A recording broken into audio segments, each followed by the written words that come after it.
Kesimpulan dan refleksi pemikiran Ki Hajar Dewantara. Saya, Cahyani Wuri Utami MPD, guru di SMK Negeri 1 Saptosari, calon guru penggerak Angkatan 6. Pendidikan merupakan bagian dari pengajaran yang berupaya untuk menuntun anak mencapai kebahagiaan sejatinya, baik sebagai individu maupun sebagai bagian dari masyarakat. Anak adalah subjek dalam proses pendidikan dan guru adalah penuntun yang bertugas menuntun kodrat yang telah dimiliki anak dan mengembangkannya agar berkembang dengan optimal. Sebelum mempelajari modul ini, saya berasumsi bahwa capaian pembelajaran anak harus sama. Saya berpikir bahwa setiap anak harus mencapai standar minimal yang sama. Untuk itu, saya membuat KKM. Setelah belajar modul ini, saya berpikir bahwa capaian pembelajaran anak dapat beragam. Setiap anak memiliki tingkat kecepatan pemahaman yang berbeda. Demikian juga cara anak mengelaborasikan pemahaman. Sehingga saya berasumsi bahwa tidak masalah ketika anak membuat berbagai karya untuk mengelaborasikan pemahamannya. Berikutnya, sebelumnya saya memposisikan anak sebagai objek. Bagi saya, anak adalah kertas yang siap ditulisi dengan apapun sesuai keinginan saya. Saya mendesain perangkat pembelajaran dengan membayangkan bahwa anak memiliki garis start yang sama. Setelah belajar modul ini, saya berpikir bahwa anak memiliki start yang berbeda-beda karena mereka telah memiliki modal yang berasal dari keluarga maupun dari lingkungan di mana dia tinggal. Apa yang segera akan lakukan? Yang pertama, saya akan memberi kebebasan kepada anak untuk membuat karya atau tugas yang beragam meskipun tentang materi yang sama. Yang berikutnya lagi, saya akan lebih mengaktifkan anak di dalam pembelajaran.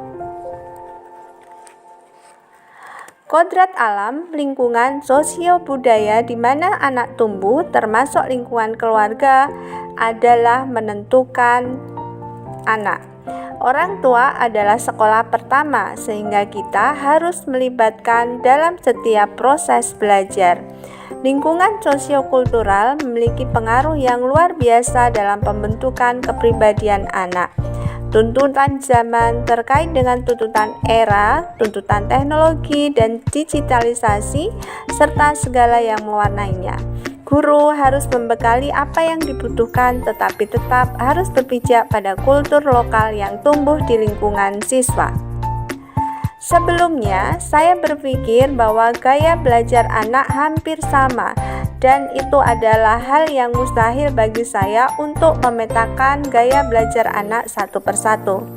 Setelah belajar modul ini, saya berasumsi bahwa gaya belajar anak harus dipetakan karena sangat mempengaruhi kenyamanan anak dan keberhasilan anak dalam belajar. Yang berikutnya, sebelumnya saya berpikir bahwa kondisi psikis anak hampir sama, sehingga saya tidak perlu memperhatikan psikis anak secara fokus dan detail. Setelah belajar ini, saya berpikir bahwa kondisi anak sangat berbeda. Dan hal ini harus diperhatikan karena mempengaruhi keberhasilan dalam belajar. Apa yang segera dilakukan? Saya akan menjaga psikis anak dengan banyak memberikan ice breaking dan meminta feedback kepada anak. Kemudian saya juga akan mengawali dengan membuat kontrak belajar dan membuat survei gaya belajar anak dan mengelompokkannya. Yang berikutnya, kita tahu bahwa guru harus memberikan teladan, semangat, dan dorongan agar cipta, rasa, dan karsa anak berkembang secara optimal sesuai tuntutan zaman, tetapi tetap berpijak pada kodrat di mana anak tumbuh. Yang sebelumnya, saya berpikir bahwa latar belakang keluarga anak hampir sama.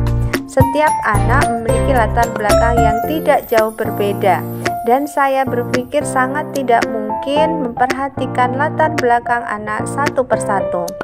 Setelah belajar modul ini, saya sepenuhnya berasumsi bahwa anak memiliki latar belakang keluarga yang beragam, dan harus diperhatikan karena akan mempengaruhi proses dan hasil belajar.